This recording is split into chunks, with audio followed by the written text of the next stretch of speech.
hello सुनाफोर good इभिनिं आसा खालामो नोंथांमोना बयबो मोजां दङ आरो बैसोनो मोजां दङ दिनै आङो मोनसे गोदान भिडिअ नोंथांमोननो शेयार खालामनो फैलायबाय सुनाफोर मैयानि दिनावथ' ओरैबायदि जोंनि क'क्राझाराव दावराव जाखादोंना दा जाय जायगायाव मेन सावथालजों बर'जों जयै थानायमोन बे जायगानि मानसिफ्रा माने रिलिफआवसो थाफैलायनांनाय जानानै फैबाय ओमफ्राय दा बिथांमोनखौ सरकारा रावबो नायाखै जाहैदों बेनि थाखाय दुखु मोनदों दाथ' गोजां बोथोरबो ना ओंखायनो बिथांमोनहा कम्बल जानाय लोंनायनि बेबस्था लोंनायनि दै बेफोरखौ एसे लुगैदों आरोखि मानो लुगैया जानो आरो बिथांमोनहाबो फुरा गाव गावसिनि जिनिसखौ गारनानै फैनांबाय बांसिनानो माने कम्बल लानानै फैनो हायाखै आरो माइरं दै बाहा लानानै थानो खारबोस्लाबनो हानो माने गाव गावनि जिउखौ बासायनोनो फिसा फिसौनि जिउखौ बासायनोनो बेसेबां खस्थ'यै खारनानै फैनानै थाफैनांबाय बिसोरो आरो बेयाव बाहा माइरं दै कम्बल जि जोम लानानै फैस्लाबबाय थानो हानो बिनिखायनो सरकारनिफ्राय अनसुंथाइ लुगैदों बिथांमोनहा अननानै बिथांमोनखौ कम्बल जानाय लोंनायनि बेबस्था थानायनि बेबस्था एसे मोजां जायगायाव दोनजानो लुगैदों आरोखि आंनिबाबो दोननांगौ बिथांमोनखौ दाथ' बेफोरबायदि गोजां बोथोराव एथ'ग्राम निहिर गोलैनाय समाव बेबायदि बायह्रायावथ' थानो हायाना ओंखायनो बबेबा जायगा कमिउनिटिफ्राव बा बबेबा मोनसे गोजौआव सार्ट गोनां जायगाफ्राव बेफोरबायदि दोनहैयोबा मोजां जागौमोन आरो आंनिबाबो दा बिथांमोनहा भिडिअ'आव मा फोरमायदों नोंथांमोनहा भिडिअ'खौ जोबजासे नायनानै लादो आङो एसे शेयार खालामना होनोसै सनाफोर जोंखौ मानो नायफैयाखै जोंहा फिसा फिसौ दङ संसार जानांगौ जोंहा सिमां दङ उन्दै फिसा फिसौखौ लानानै बेसेबां बुरजा जोंहा फिसा फिसौ लानानै स्कुलाव थांनांगौनि जोंहा सिमां दङ जोंखौ मानो नायफैयाखै रावबो सार जोंनियाथ' थानोनो हाया सावथालनि बर्डारखा गाव हरबानो जोंनाव नांफैयो बेनिखायनो जोङो गिनानै बाहाय खारबोदों आरो बिसास खाथियाबा सारमोनहा नायनो हागौ ना लेखाखौनो फरायनो मोनो बेवथ' अनेक मानसिनि जमा जमि थानाय फरायनोबो सुबिदाबो मोना जानाय लोंनायबो सुबिदा मोना जेबो सुबिदा गैया रावबो एमपि एमएलएबो जोंखौ नायफैयाखै जेबो जानाय लोंनायनि बेबस्था होफैयाखै त्रिपाल गांसेनिबो बेबस्था होफैयाखै जोंखौ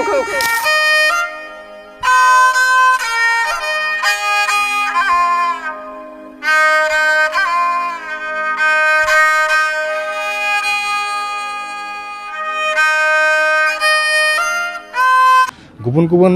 ओनसोलनि बर' गामिफोरा जिहेतु सावथाल गामिजों नांजाबनाय बर' गामिनि न'खरफोरा बा सुबुंफोरा नैबे बावरागुरि होननाय जायगायाव रिलिफ केम्प बा आश्रय लानानै थाफैनो गोनां जादों बेयाव नुनो मोन्दों जे खमैबो बेयाव 300सो न'खरफोरा गुबुन गुबुन गामिनिफ्राय फैनानै बेयाव थुबुर जाफैदों गाव गावनि न' बांखौ गारनानै बेयाव गथ' उन्दै गेदेर बोराय बुरि गासैबो सुबुंफोरा बेयाव फैनानै आश्रय लाफैनायखौ जों नुनो मोन्दों बे समाव आं केमेरा पार्सन बिथांखौ दिन्थिनो खावलायदों बे नुथायानो जाबाय कारिगाव हालामनि 5 किल'मिटारसो साहा फारसे थानाय बावरागुरि गामि आरो बे बावरागुरि गामियाव मैयानि जिथु सोमजिनाय थासारि बा सावथाल आरो बर' हारिनि गेजेराव सोमजिनाय जिथु दाङाबाजि बे दाङाबाजि जाथायनि गोहोम महरै दिनै बेयाव गोबां सुबुंफोरा आश्रय लानानै थाफैनो गोनां जादों बे समाव जों बेयाव जिथु आश्रय लानानै थाफैनाय सुबुंफोर बिथांमोननिफ्राय मिथिनो नाजागोन जे बिथांमोना माब्लानिफ्राय बेबायदि थासारियाव थानानै दं आरो बबेनिफ्राय फैदों बे समाव जों बिथांमोननिफ्राय मिथिनो नाजानि जोंखौ मानो नायफैयाखै जोंहा फिसा फिसौ दङ संसार जानांगौ जोंहा सिमां दङ उन्दै फिसा फिसौखौ लानानै बेसेबां बुरजा जोंहा फिसा फिसौ लानानै स्कुलाव थांनांगौनि जोंहा सिमां दङ जोंखौ मानो नायफैयाखै रावबो एमपि एमएलएबो जोंखौ नायफैयाखै जेबो जानाय लोंनायनि बेबस्था होफैयाखै त्रिपाल गांसेनिबो बेबस्था होफैयाखै जोङो इसेबां बुरजा मानसिफोरा जोङो अखा थमब्लेटनि हरसिद जानांदों उन्दै उनला लानानै माबायदि निन थाङा नोंसोरो जों उन्दुनोनो हायाखै सार जों मारै उन्दुनो हानो जों मिसेबाखैबो उन्दैया सार नै आंनि फिसाया बेसेबां गगा मोन्दों गुजुदों बेखौ लानानै जोङो निहरसिद जानांदों सार होमबा नोंसोर साननानै नायदो सार जोंनो जानाय लोंनायनिबो जेबो बेबस्था गैया त्रिपाल गांसेनिबो जोंनाव बेबस्था गैया आरो न'आवसो थाहैनो थिनबावदों जोंखौ गामोन जेबो रायज्लायनायानो खायस्ला जायाखै जोंखौ गामोन न'आवसो थांनो थिनबावबाय होमबा जों बोरै थांनो हागोन आमिनफारानिफ्राय माला फैया मैया फुंनि 10:30निफ्राय जादों बैयावनो खाथियाव दै बारनांगौ सावथाल नांजाबाय गामि औ माने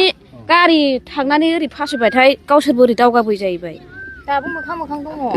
मोनायाव माबायदि थाखो नोंसोर आयै मोनायाव खस्थ' नोगोर खस्थ' थानांदों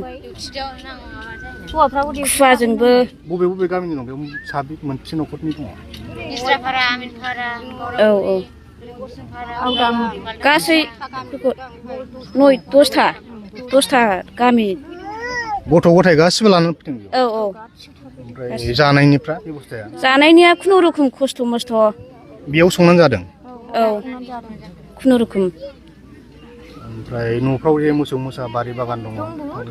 थाबोजोब्बाय बाय लिथार फिथार बारियाव नायग्रा मानसि दं नामा नायग्रा मानसिया गैया खारबोजोबनांबाय आरो माला थांफिनगोन मोनगोननि आसा दं नोंसोर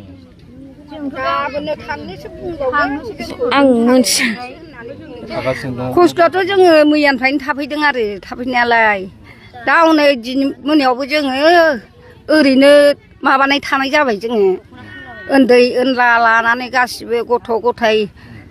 निहिरसि जालायनाय ओरैनो थाबाय दिनै प्लास्टिक होफैनो होनबाय बोरैथो फुङावनो होफैगोन होननायालाय जानायनि बेबस्थाबो गैया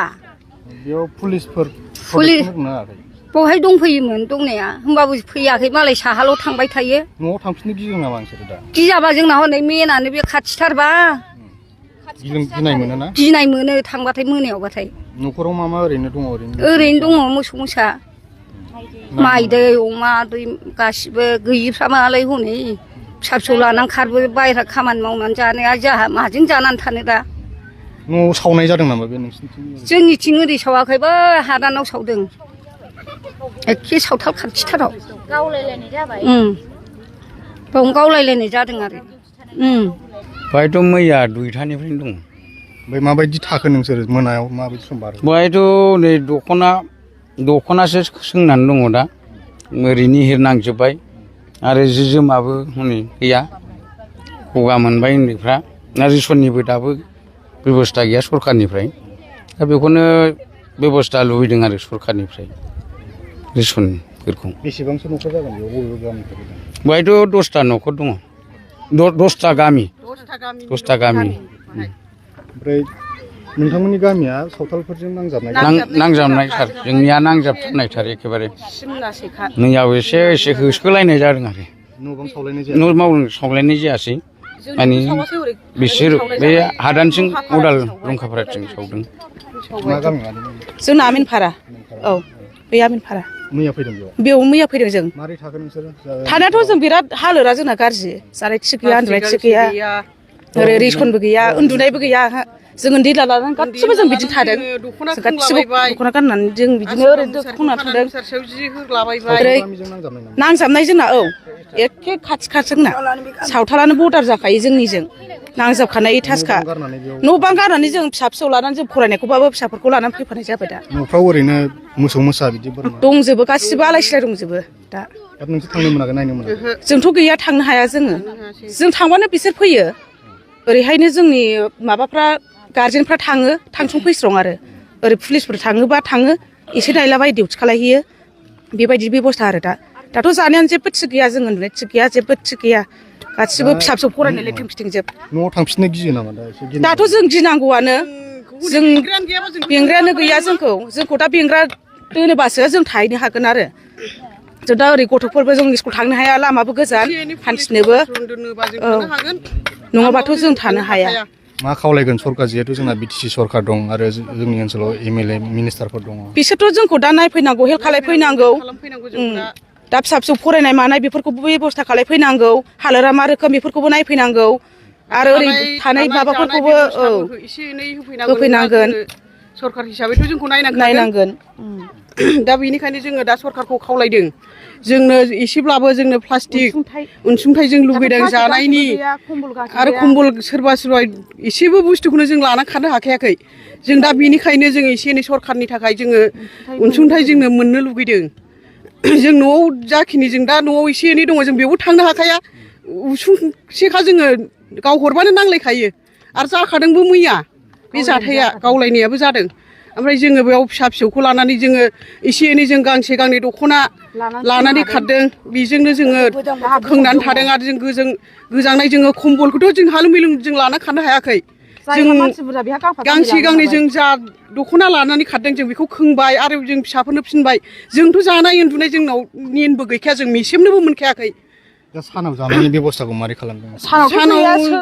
गैया जों दा जाथि खाथि खाला जोङो दा खुरमा जाथि बंस दं हिसाबै जोङो सोरबा एसे एनै बिनानै लायबाय एसे एनै मोनजाबाय दा गोजान गोजाननियाथ' जाथि बंस' गैयाथ' जों गैथायखाया जों थाबैनो न'आव थांफिननो लुबैयो नोंथां थांनो लुबैयो जों न'आवथ' थांनो लुबैयो ओमफ्राय थानायनि मोनसे बेब'स्था खालायनांगोन आरो थांनायनियाव बेंनायनि थाखाय जों बेंनानै जोंखौ लानो थाखाय औ जोंखौ बेंनो थाखाय बर्डाराव दोननांगोन बेंग्राफोरखौबो नांगौ आरो जोंनो गामि नांजाबनाय खाथि खाला बेसेबां सावथालफोर गामि दं नांजाबनायखा ओरैनो दुब्लि दरसेल' बारनांगौ दुब्लि दरसेल' दाथ' ओरैनो दुब्लि सेर सेरावनो दंफैजोबबावो बिसोरो जों थांबानो बिसोर दावखोबोयो आरो बेबायदि बेबस्थाया दा सिगिनाय माने जोंखौनो दावखोहोयो बिसोरो दा ओरैबायदि खालामनानै दङ दा जोंखौ नुबायना सनाफोर भिडिअखौथ' माबायदि जोंनि बर'फ्रा आलाय सिलाय जानांलायबाय बेफोरखौ नुनानै ओरैबायदि गोसोआ गाबखांनाय मोनो आरोखि दासिमबो सोलायनाय गैया बायदि मोनो आरोखि माबायदि गावनिनो हायाव थानानै माबायदि जोंखौ बर' मानसिफोरखौसो थांबानो माने खाथि खाथियाव फैखाबावो जाहैदों बिसोरो माने बिसोरखौ थांनोनो होला गावनि हायावनो थाहैनो हाला होननायफोरबायदिसो खालामबाय होनबा जोंनि जायगायाव थानानै इसेबां दादागिरि बेखौ सोर सहायनानै थानो हानो बे अन्थाव बाथाव साया सायख्लुम गैयै जायगायाव अखा थमब्लेट निहिराव थानांगौ मालाय सादारन नङा दानि बोथोराव